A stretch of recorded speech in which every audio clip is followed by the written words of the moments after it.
Bonjour à tous, bonjour à tous les spectateurs. Merci beaucoup de participer à cette nouvelle édition de Stack Story. Alors, je vais commencer par présenter rapidement qui on est, Digilytics, et ce qu'est Stack Story, pourquoi on a créé ce concept de webinar. Donc, Digilytics, en deux mots, c'est une agence de conseil et un startup studio.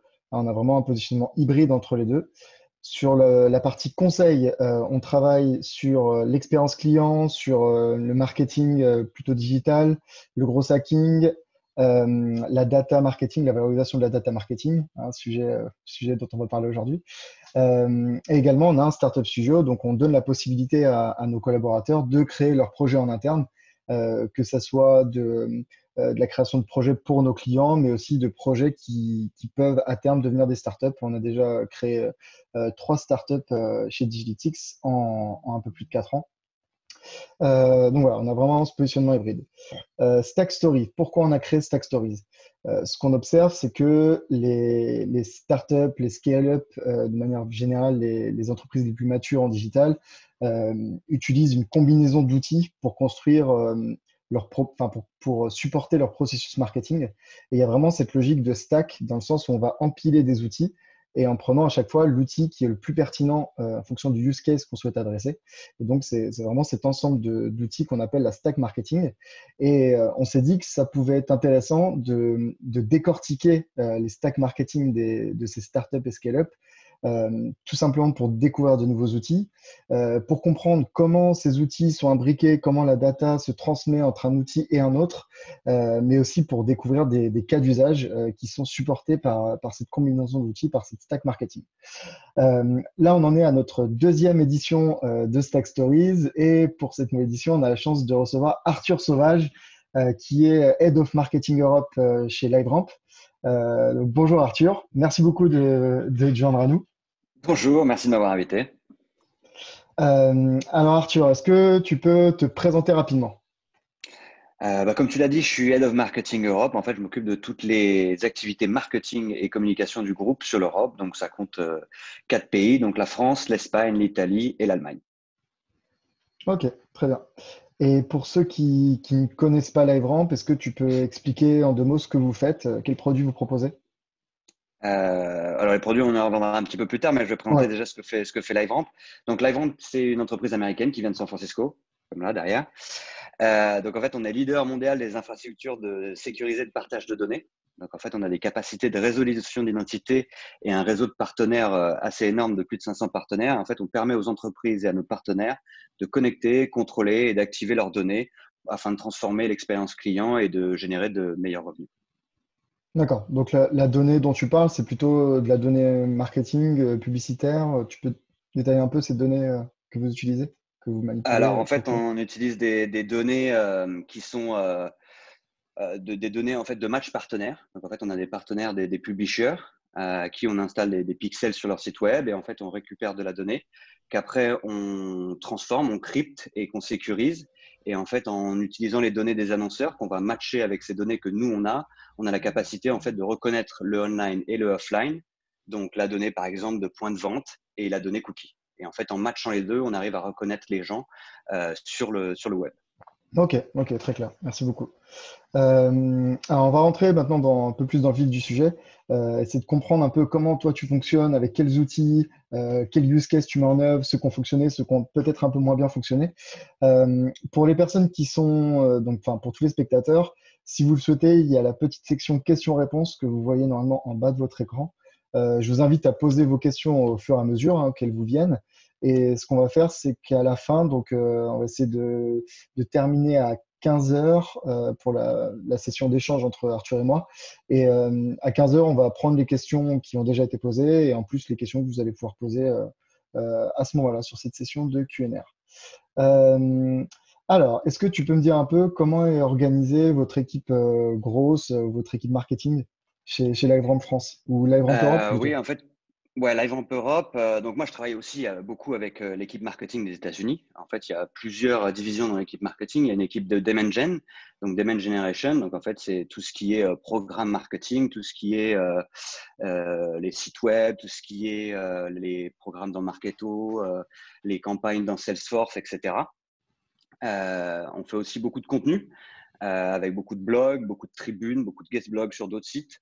Tout le contenu en fait qui est écrit aux US, il est écrit en interne. Et nous, en Europe, on a des partenaires qui nous aident à écrire justement nos contenus. On a aussi en fait une agence au UK qui m'aide sur tous les programmes marketing, donc principalement sur Marketo. Ok. J'ai un freelance qui m'aide sur les différents sites web. On travaille aussi avec un partenaire qui fait toutes nos vidéos et certains articles de nos blogs. Et en fait, le but, c'est d'être accompagné par des agences parce qu'on a des objectifs très élevés. Et comme je suis tout seul aujourd'hui dans mon équipe, j'ai quelqu'un qui va me rejoindre en janvier.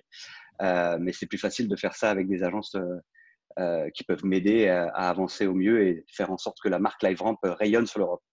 Ok, très clair. Donc, maintenant, on va rentrer vraiment dans le détail de ta stratégie marketing à proprement parler. Aujourd'hui, chez LiveRamp, qui sont tes personas cibles? Est-ce que tu vas les travailler différemment? Ça doit dépendre aussi des produits que vous proposez, j'imagine. Oui, bien sûr. Alors, historiquement, c'est principalement les directions marketing, marketing digital ou les régies publicitaires. Ok, Mais c'est vrai qu'avec les récentes news qu'il y a eu dans le monde et les récents changements au niveau de l'utilisation de la donnée et de la gestion de la publicité, ça a un petit peu changé, mais ça reste quand même marketing digital et marketing en général. En fait, on a trois produits principaux. On a une plateforme qui s'appelle Safe Haven. On peut l'apparenter à une clean room, en fait, qui peut être, par exemple, de faire travailler ensemble les CPG, donc les industriels de l'alimentation, par exemple, et les retailers sur la donnée de façon sécurisée. En fait, je vais vous donner un exemple. On va prendre une marque de soda qui vend chez un retailer. Et en général, ce fabricant, il ne connaît pas ses clients. Et donc, c'est très difficile pour lui de faire des campagnes, de proposer des produits et d'améliorer l'expérience de ses clients. Donc, en fait, cet industriel, il peut créer un partenariat avec ce retailer, en fait, via cette plateforme, et il va avoir accès à la donnée client de ce retailer, mais toujours de façon sécurisée. Quand je dis qu'il va avoir accès à la donnée, il verra jamais le nom d'une personne, l'adresse ou autre. En fait, tout va être crypté et sécurisé parce que c'est la donnée du retailer et personne d'autre n'a le droit d'y avoir accès. Et donc, en fait, il va pouvoir utiliser cette donnée comme des segments. Par exemple, il va prendre les aficionados de soda. Et en fait, il va prendre le segment, il va pouvoir l'envoyer ce segment dans un nombre assez conséquent de partenaires, parce qu'on a plus de 500 partenaires de l'industrie digitale. Et en fait, utiliser ce segment pour l'envoyer dans un réseau social ou dans un SSP, DSP, pour pouvoir faire sa campagne. ok. L'avantage, c'est que les DSP, SSP, etc., peuvent lire l'identifiant en fait sécurisé de LiveRamp.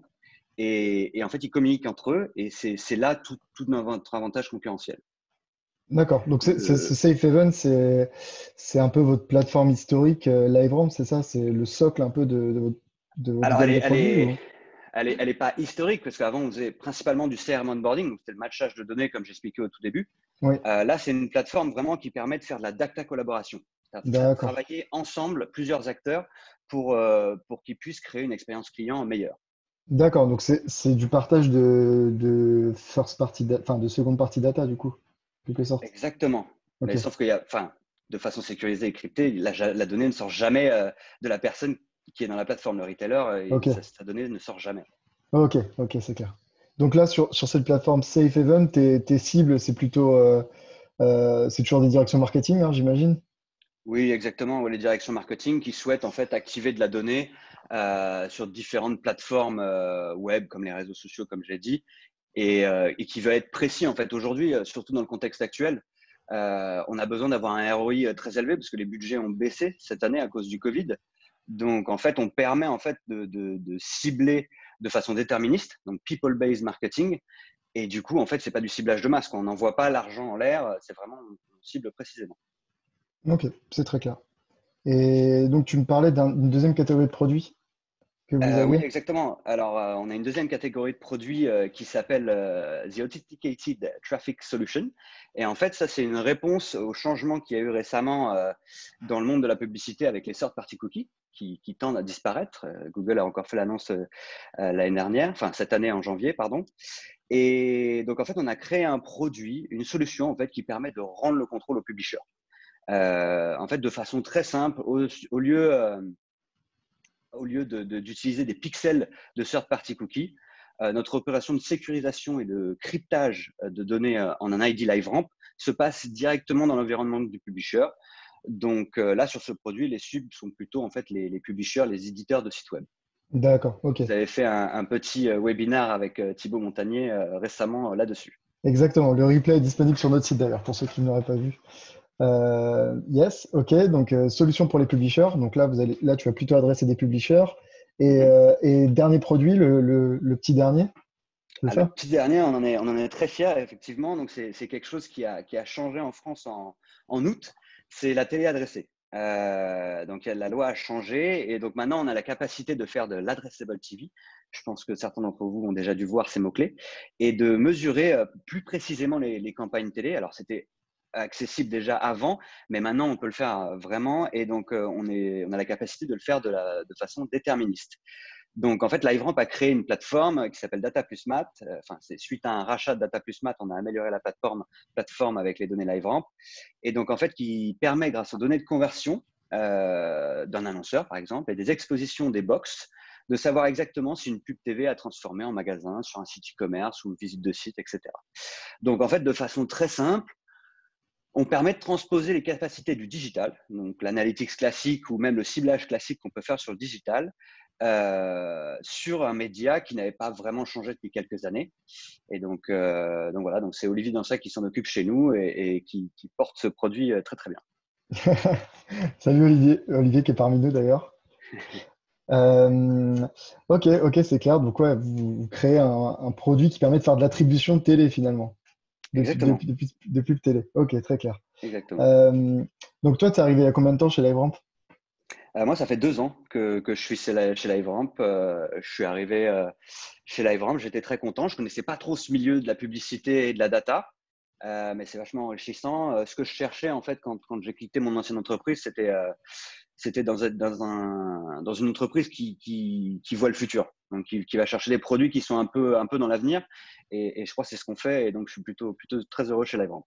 Yes. Et depuis que tu es arrivé donc sur ce poste, comment ça a évolué entre le moment où tu es arrivé et j'imagine que c'était une stratégie qui était très top-down où voilà, fallait appliquer ce que proposaient les Américains. Et qu'est-ce que toi tu as apporté à ces stratégies? Quelle était ta vision en arrivant et comment ça a évolué depuis ton arrivée? Ouais, alors les États-Unis ont besoin de savoir, mais ils laissent quand même assez faire. Donc Ok, c'est très agréable quand même de travailler comme ça. Mais c'est vrai qu'ils ont quand même besoin de savoir. Ils ont besoin de savoir ce qui se passe un peu et de comprendre qu'est-ce qui avance et qu'est-ce qui n'avance pas. Donc avant, en fait, LiveRamp faisait pas mal d'events et c'était une charge assez élevée. Donc en fait, mon but, ça a été de faire une stratégie un peu plus digitale, mais de ne pas abandonner les events parce qu'on le sait, dès qu'on fait un webinar ou autre, c'est plein de leads qui arrivent d'un coup. Donc c'est une bonne source de leads pour les commerciaux. Donc en fait, mon but quand je suis arrivé, ça a vraiment été d'automatiser la lead generation pour que les commerciaux soient alimentés toute l'année et qu'il n'y ait pas que des petits passages d'event où on a 300 leads ou 200 leads d'un coup. Le but, c'était que tout le temps, il y ait des leads qui arrivent.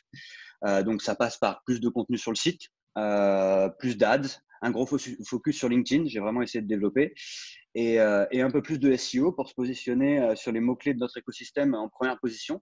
C'est un des gros objectifs.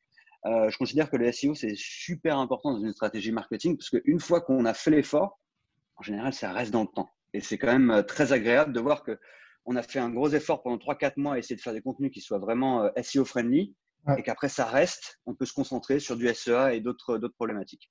exactement. Ouais, c'est un peu ingrat hein, le SEO. Au début, tu vois pas les résultats, Ouais, tu produis du ouais, ouais. contenu, t'optimises tout ton site et tu vois rien pour l'instant. Enfin, au début, et après ça paye. Et nous aussi, on le voit très bien sur Digilytics. Hein, depuis qu'on a fait un peu d'optimisation SEO, on voit des articles notamment qui sont en train de cartonner. Mais effectivement, ça prend du temps. Ouais, c'est clair. Exactement. Ok, parfait. Donc maintenant, on va rentrer dans le détail de ton process marketing en fait. Donc Mhm. il y a tes différents événements, il y a tes contenus qui vont générer de l'acquisition.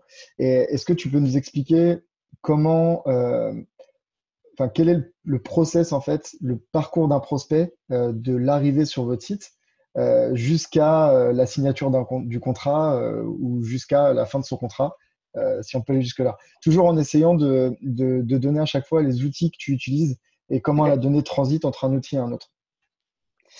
Alors, bon, il y a sur le site où il y a les événements, hein, les leads arrivent de différentes régions, mais en général, le premier point de contact, je reçois soit un fichier opt-in d'un event ou c'est quelqu'un qui remplit un formulaire sur notre site web. Donc, les formulaires sont faits à partir de Marketo, qui est Ok, une solution de marketing automation, qui est syncée, bien sûr, avec notre plateforme de CRM qui s'appelle Salesforce. d'accord. Donc, en Donc fait, les le leads lead, sont quand il envoyés, a, sont envoyés ouais, en même temps à Marketo et à Salesforce. En fait, ça arrive dans Marketo et Marketo fait le sync et se synchronise avec Salesforce. Et c'est quasiment de l'instantané. En vrai, les leads D'accord. arrivent très, très vite.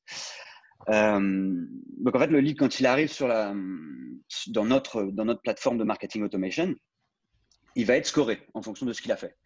Donc, par exemple, s'il a participé à un event, je vais vous dire des exemples de points, ce n'est pas exactement notre scoring model, mais c'est pour donner une idée, il va gagner 50 points. S'il remplit un formulaire de contact ou un formulaire pour un fichier à télécharger, il va gagner 30 points. Et en fait, ça, je l'ai fait de telle manière qu'il ne soit pas tout de suite contacté par les commerciaux, mais qu'en fait, qu'il rentre dans un programme de nurturing pour qu'en fait, qu'il en apprenne plus sur LiveRamp. Alors après, quand je dis ça, si c'est un formulaire de contact, bonjour, je souhaiterais en savoir plus sur vos solutions, bien sûr, ça va directement aux commerciaux. Mais s'il n'y a pas d'information dans le message texte, on va essayer en fait de lui faire comprendre un peu plus ce que l'on fait et de lui donner un peu plus d'informations sur nous. Donc, il rentre dans un programme de nurturing qui dure à peu près 15 semaines. Donc, toutes les semaines, tous les mardis à 8 heures du matin, il reçoit un email avec des contenus LiveRamp. Et Ça, là, ça, en ça veut dire fonction que tu as bâti quand même pas mal de contenu pour ce programme de nurturing. Il faut pouvoir tenir. ouais, Donc, tu as 15 mails avec à chaque fois dans chaque mail un contenu ou voire plusieurs contenus. Comment ouais, tu. ça dépend des mails, mais après, ça peut être très simple, hein. Ça peut être un article de blog qu'on a fait qui fait 2000 mots et qui est très intéressant et qui intéressera sûrement. On n'est pas obligé, en fait, à chaque mail de nurturing d'essayer de capter plus d'informations sur la personne. Le but, c'est de lui donner des informations. Et après, normalement, enfin, c'est de l'inbound, normalement, elle est censée revenir vers nous. C'est ça mon objectif principal. Donc, en fait, il télécharge un contenu, il rentre dans le programme de nurturing, il reçoit son premier mail le mardi à 8 heures. Il clique sur le mail, 5 points de plus. Il ouvre le mail, 10 points de plus. Et donc là, il va être à 45. Et s'il fait ça, je ne sais pas, pendant 2-3 semaines, il va arriver, imaginons, à 100 points, qui est mon palier, en fait, pour que la personne passe d'un statut on appelle ça suspect, c'est un peu bizarre comme nom, mais c'est ça dans Salesforce, de suspect à MQL. Et en fait, MQL, c'est Marketing Qualified Lead. Donc, en fait, la moulinette marketing a fait son boulot et en fait a qualifié le lead pour qu'il ait assez d'informations sur LiveRamp et qu'il souhaite en savoir plus. Donc là, en fait, c'est transféré directement vers notre équipe de SDR, donc Sales Development Representative. Cette équipe, là, ils doivent contacter le lead, essayer de faire une première qualification. En fonction de la qualification, s'il y a un besoin, s'ils ont un projet ou autre, là, il va être directement transféré à un sales et il va passer au statut de sales qualified lead. Et là, le sales, après, lui, devra transformer ce lead en opportunité ou même en vente par la suite. Mais si jamais il n'est pas prêt, le lead, eh ben, on peut le remettre dans un autre programme de nurturing qui est un peu plus court, qui là fait 5 semaines. Et à la 5e semaine, on demande est-ce que vous voulez être mis en contact ou autre. Et donc, en Ok. fait, le but, c'est toujours être en contact. J'allais dire ne jamais le lâcher, c'est un peu ça, mais c'est un peu péjoratif dans un sens, mais c'est vrai, c'est toujours garder le contact avec le prospect ou le lead qu'il y a dans notre base de données pour qu'il ait toujours des informations sur LiveRamp et que quand son projet arrive, bah, il soit prêt et qu'il n'ait pas trop à chercher longtemps pour nous contacter, en fait. C'est ça le but. Ok. Et ton scoring, du coup, il est plutôt côté Marketo. Ouais. Et en parallèle, enfin, c'est synchronisé avec Salesforce. Donc le score, tu l'as aussi dans Salesforce? Exactement, en fait, dans Salesforce, ils ont un plugin Marketo qui, quand on va sur la fiche d'un lead, on voit afficher, en fait, je crois que c'est des petites étoiles et des petits feux en fonction de comment est chaud le prospect. C'est ça un peu. Est-ce qu'il a eu assez d'informations? Est-ce qu'il a fait assez d'actions pour qu'on puisse le contacter? C'est ça l'objectif. Ok. Et quand ton équipe SDR prend le relais, est-ce que eux peuvent ajouter du scoring ou pas? Ou c'est simplement voilà, je le passe en SQL quand je pense que c'est bon ou je le laisse en MQL? C'est une action manuelle à faire, mais c'est vrai que s'ils remplissent la fiche de quelqu'un parce qu'ils ont eu plus d'informations justement de ce prospect, bah là, en fait, ils vont gagner des points. Parce qu'en fait, en fonction de Hmm. si on rajoute l'industrie ou autre, ça gagne des points dans le système. Et du coup, ça fait monter le MQL encore plus haut de la pile. Mais le but, c'est pas ça. Le but, c'est qu'il le transforme ou qu'il le renvoie en orthering. Ok. Et en termes de priorisation, est-ce que tu as une priorisation en fait vis-à-vis du score qui est renseigné sur chaque lead, dans le sens où ton Ouais. équipe SDR va traiter en priorité les plus scorés? Oui, en fait, on a une liste qui vient de notre équipe commerciale avec les top accounts, comme ils les appellent. Et ces top accounts gagnent, je crois, le double de points à chaque action. Donc, comme ça, ils Ok, arrivent plus vite en fait au niveau MQL, de ok, Marketing ouais, Qualified donc, Lead. donc ça va dans les deux sens en fait. Exactement. Ok, ok, top. Euh, ok, bah écoute, c'est très clair là-dessus. Et ensuite, ouais, après ça passe dans Salesforce et après c'est un process de vente assez classique, on va dire. Ouais, voilà. Après, on a essayé aussi de les qualifier dans Salesforce pour que les commerciaux et les SDR aient de l'information. Donc, en fait, normalement, chaque e-book, par exemple, qui est sur notre site, est associé à une campagne Salesforce.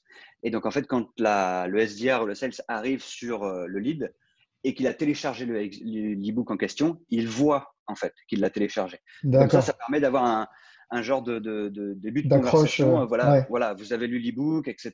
Donc, ça peut être plus sympa. Ou même sur un email LinkedIn, en fait, c'est essayer de rappeler aux prospects ou aux clients potentiels que ce qu'il a vu. Parce que peut-être que voilà, il revoit LiveRamp, il ne sait peut-être pas d'où ça vient. Et là, il voit l'e-book sur la fin du monde sans cookies. Là, bah, là il va se dire, ah ça, je l'ai lu. Donc, je sais de quoi on parle. Ça m'intéresse. Voilà, c'est ça ce qu'on essaye de faire. Ok, ok, c'est très clair. Et, euh, et en termes, je sais pas si tu veux nous donner un peu un ordre de grandeur de personnes qui tombent enfin, qui rentrent dans le programme de nurturing, et le taux de conversion en SQL de ce programme. C'est des choses que tu peux me donner? Non, ça, je ne peux pas vous le donner. Je peux vous donner à la limite mes taux d'ouverture. Je crois qu'on est à 29%. Et taux de clic, on doit être à 15. Donc, c'est pas si mal. Donc, ça veut dire que nos contenus intéressent. Donc, en tant que marketeur, c'est très agréable, Yes. pour être honnête. Mais sinon, non, le taux de transfo, non, je peux pas le donner, malheureusement. Ok, bon, je vais essayer. Ok, ça marche. Bah écoute, c'est parfait. On a fait le tour enfin, on a vu quel était ton process, quel était le parcours de ce prospect.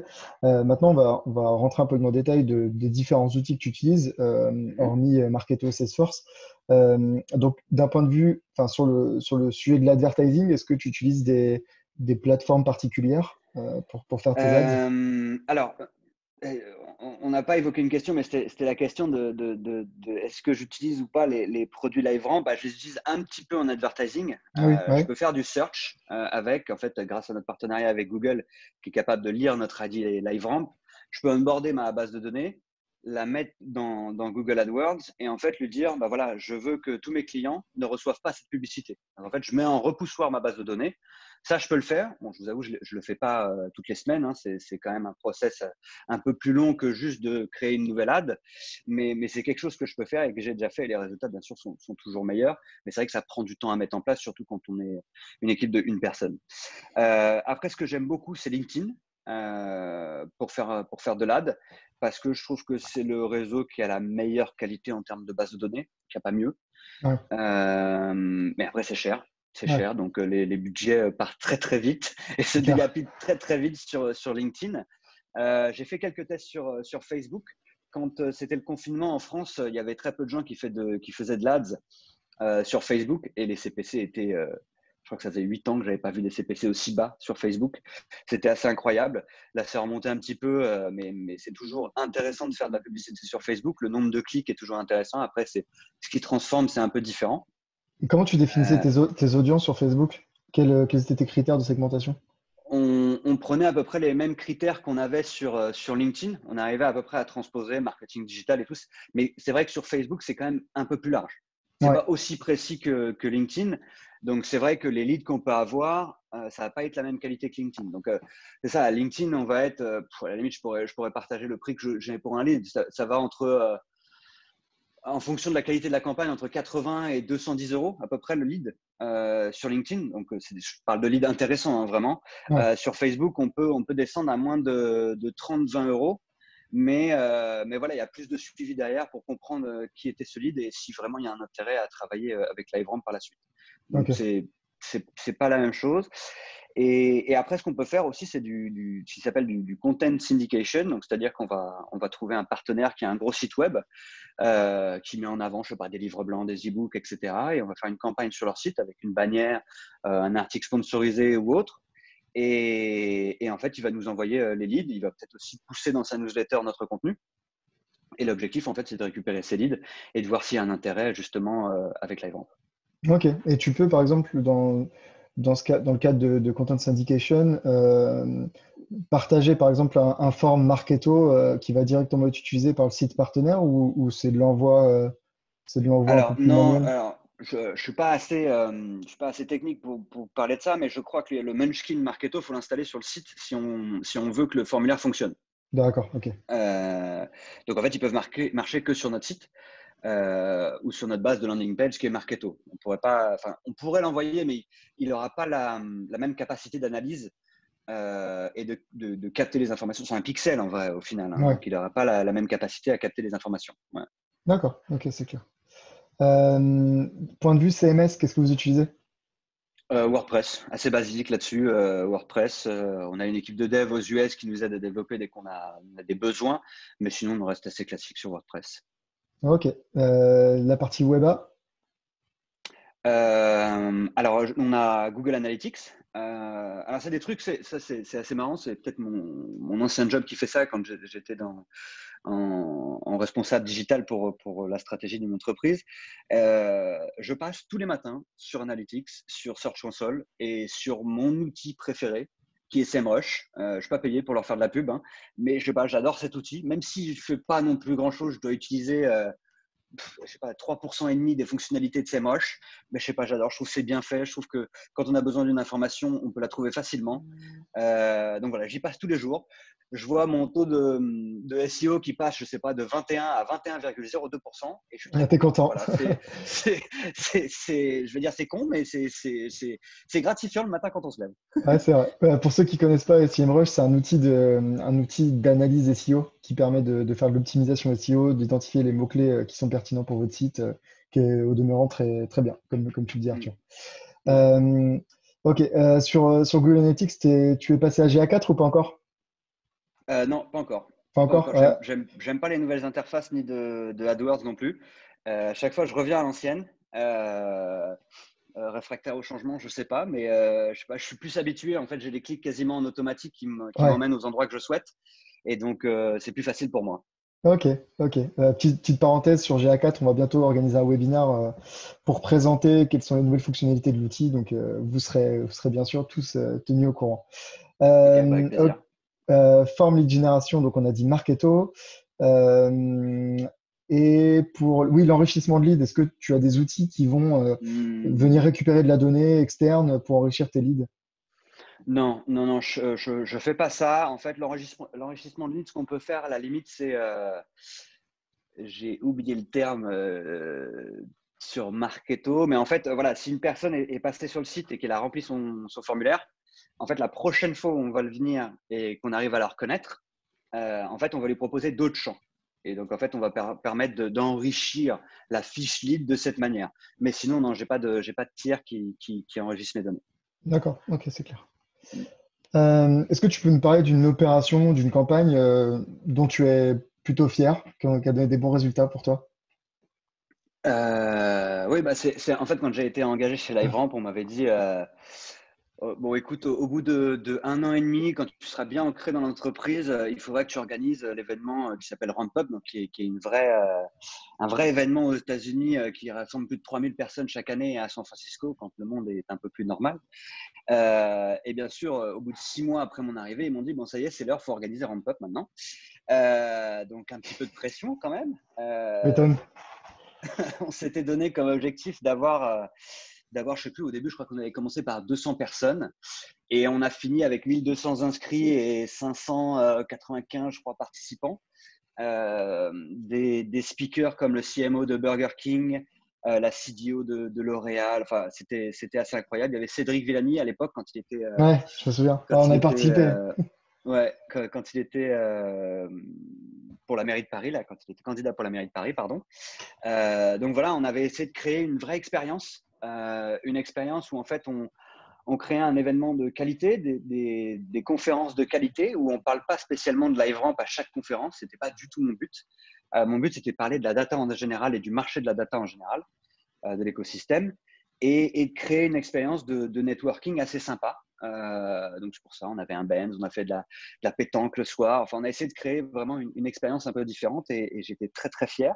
Après, j'y serais pas arrivé sans quelques personnes chez LiveRamp qui ont vraiment œuvré pour inscrire le maximum de personnes. Il y a quelqu'un dans les 25 attendees qui sont là qui a inscrit plus de 130 personnes à l'événement. Donc, c'était Ah, pas mal. un vrai beau défi. Donc, voilà, c'était vraiment cet événement qui m'a fait, qui je pense est ma plus belle réussite en termes marketing. Ok, ok, top. Surtout 1200 leads en quelques mois, je trouvais ça une belle opération marketing. Ouais, c'est pas mal, ouais. C'est pas mal. Est-ce qu'il y a des nouveaux composants, des nouveaux outils ou des nouveaux process que tu souhaiterais pardon, intégrer à ta stack actuelle pour supporter de nouveaux cas d'usage, par exemple? En fait, il y a un truc qui me manque aujourd'hui, c'est la collaboration entre les agences. Parce que comme je travaille avec beaucoup d'agences, c'est vrai que c'est difficile de faire collaborer tout le monde et Mhm. j'aimerais arriver à le faire mieux. Donc là, je suis en train d'essayer de créer un espèce d'index de contenu pour qu'en fait, on ait tous les blogs, les press releases, un peu tout, et que ça me serve aussi de reporting pour les US, parce que bon, le reporting, c'est génial, hein, c'est pas le truc qu'on préfère faire, hein, soyons honnêtes. Mhm. Donc en fait, si je pouvais arriver à tout automatiser, que chaque fois qu'il y a un blog qui est posté, ça soit envoyé directement dans le content index, que je sais pas, mon agence RP puisse voir que ça peut intéresser des journalistes, boum, tout de suite ils sont intéressés par cet article et autres. C'est ça que je cherche à faire. Que mon agence de social media, boum, elle se dise tiens, il faut créer un post vite sur ce blog pour le poster le lendemain. Voilà, c'est mon objectif et j'aimerais l'automatiser. Aujourd'hui, c'est un Excel avec plein de sheets, mais j'espère que j'arriverai à le faire et que ça marchera bien dans le futur. Ok, ok, top. Ouais, c'est vrai que ça pourrait te faciliter la vie, ouais, effectivement. Exactement. Ok, alors on va aborder les deux, trois questions de conclusion et après on va passer à la session de questions-réponses. Est-ce que tu peux nous donner tes trois outils préférés que tu préfères utiliser au quotidien? Je vais dire que je vais parler efficacité en premier. Je Ouais. vais dire Marketo et Salesforce. Mhm. Euh, c'est des outils très très complexes et qu'on peut encore plus complexifier, mais c'est quand même super utile et j'aurais pas autant de leads et autant de capacité à faire des programmes de nurturing, etc. sans ces outils-là.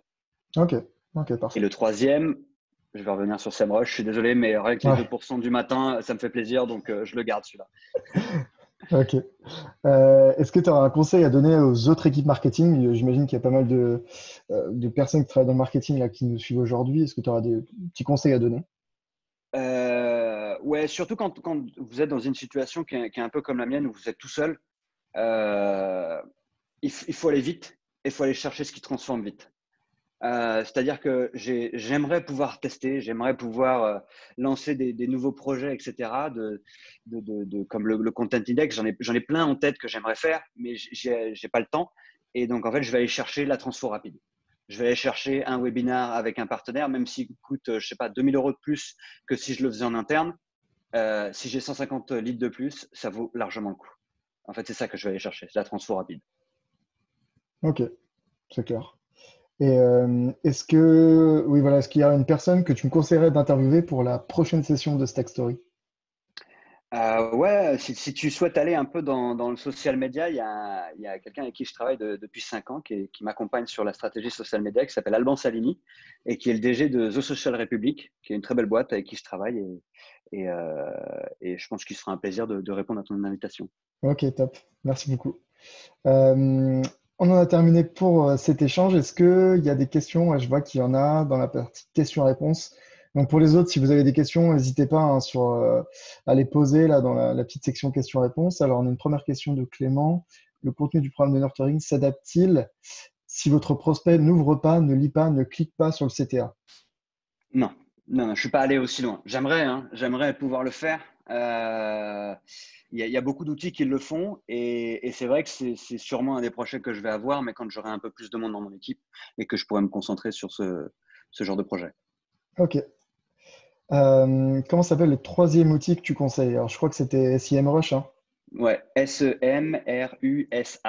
Donc, c'est un outil de SEO qui permet aussi d'analyser vos concurrents. Vous pouvez faire une analyse sur n'importe quel site web pour voir qu'est-ce qui dépense en SEA ou quels sont ses mots-clés préférés, etc. Il y a vraiment beaucoup d'infos dessus.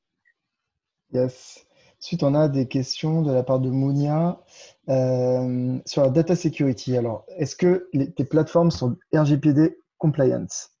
Obligatoire. Je travaille chez LiveRamp, on gère de la donnée personnelle, c'est obligatoire. Je n'ai même pas le choix, je ne peux rien faire hors de ça. Et j'aurais même pas l'idée en fait d'aller chercher des solutions qui sont pas RGPD compliant. C'est impossible pour moi. Ok. Dans quel pays sont situés les serveurs qui stockeront nos données? Ou vos données, j'imagine. Alors ça, il faudrait que je me renseigne. À la limite, je pourrais vous répondre, mais là, je ne le sais pas. Il faudrait que je demande où c'est stocké, mais normalement, ça doit être en Europe. Ok. Et je pense que vos plateformes, c'était pas Marketo Salesforce, mais c'était les plateformes LiveRamp. Je pense que c'est des questions sur LiveRamp. Parce que tu vois, tu as Ah, c'est des proposé questions sur LiveRamp. je, Moi, je suis pense, pas hein. assez expert là-dedans. À la limite, Monia peut me contacter. Je la mettrai en contact avec les bonnes personnes. Parce que moi, j'ai pas toutes les réponses malheureusement à ces questions. Ok, ok, parfait. Ouais, parce qu'après, il y a une question sur hébergement de données de santé et data Je pense pas collaboration. qu'on héberge de la donnée de santé, hein. Je pense que c'est pas Ouais, possible. Non, non, non, non. ok, ça marche. Bah, Mounia, tu pourras contacter Arthur si tu Ouais, as n'hésitez davantage de pas. questions là-dessus, hein. On est transparent. Il y a aucun problème. On gère des données, donc on se doit de donner les informations aux gens. Il y a aucun problème. Alors, il y a une petite question sur la partie internationale. Oui, c'est vrai qu'on n'a pas évoqué. Comment est-ce que Mm. tu gères les autres marchés européens, adaptation des contenus locaux ou contenus uniques? Euh, je pense, ça c'est ma vision des choses pour l'Europe en tout cas, qu'il faut se faire reconnaître par les gens du pays comme quelqu'un du pays. Alors moi, je ne suis pas dans le pays, mais je vais essayer de travailler avec des partenaires qui vont faire en sorte que les têtes d'affiche qu'on va utiliser dans chacun des pays, donc par exemple ma boss en Europe ou les différents consultants qu'on peut avoir qui doivent nous aider à développer la marque, faut qu'ils paraissent espagnols, faut qu'ils paraissent italiens, donc faut qu'ils parlent espagnol, faut qu'ils parlent italien, faut qu'ils parlent allemand, et faut qu'ils puissent communiquer en espagnol, en italien, en allemand. Je pense qu'un des premiers actes que j'ai lancé quand je suis arrivé chez LiveRamp et qu'on a dû développer l'Europe, c'était de créer un site web dans chaque pays. Parce que c'est super important en fait de montrer que si on va dans un pays et qu'on cherche à faire du business dans le pays, qu'on s'y investit. Et c'est nécessaire pour moi. Ok. Et sur les contenus en tant que tels, tu privilégierais plutôt l'utilisation de contenus uniques au niveau européen que qui irait décliner et traduire, ou une stratégie de contenu qui serait vraiment propre à chaque pays? Alors, je pense qu'il y a deux choses. Il y a d'un côté, en fait, la stratégie de communication news, un peu de LiveRamp. Donc là, c'est de l'adaptation par pays.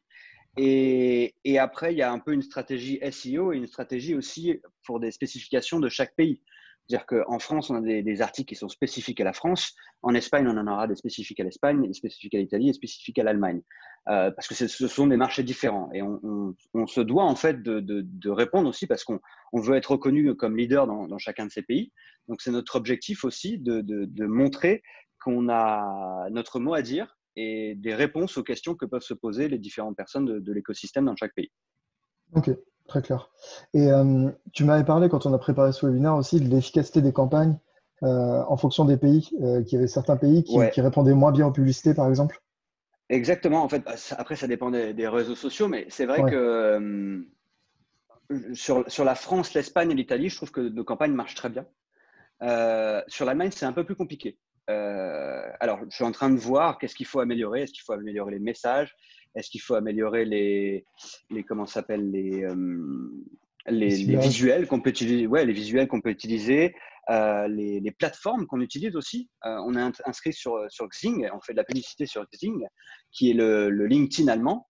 Et c'est vrai que ça transforme un petit peu mieux que LinkedIn, mais c'est pas non plus incroyable la transformation. Donc voilà, il y a des spécificités sur chaque pays. Et aussi en Allemagne, il y a le double opt-in. Donc c'est à chaque fois que quelqu'un télécharge un contenu sur votre site, en fait, on a l'obligation légale de leur envoyer un email pour savoir s'ils sont d'accord, oui ou non, d'accepter les cookies.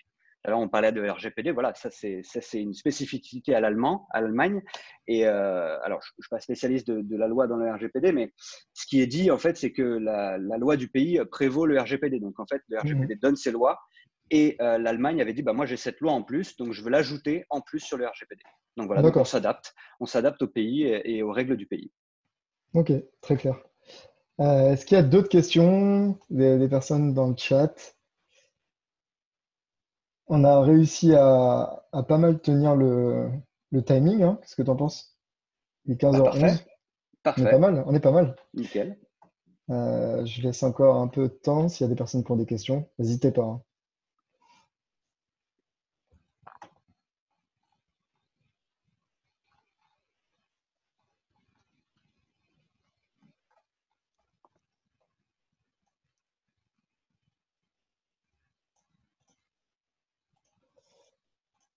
Non, bah écoute, pas davantage de questions, on dirait. Euh, Bon, bah, très bien, bah, écoute, je pense qu'on peut conclure.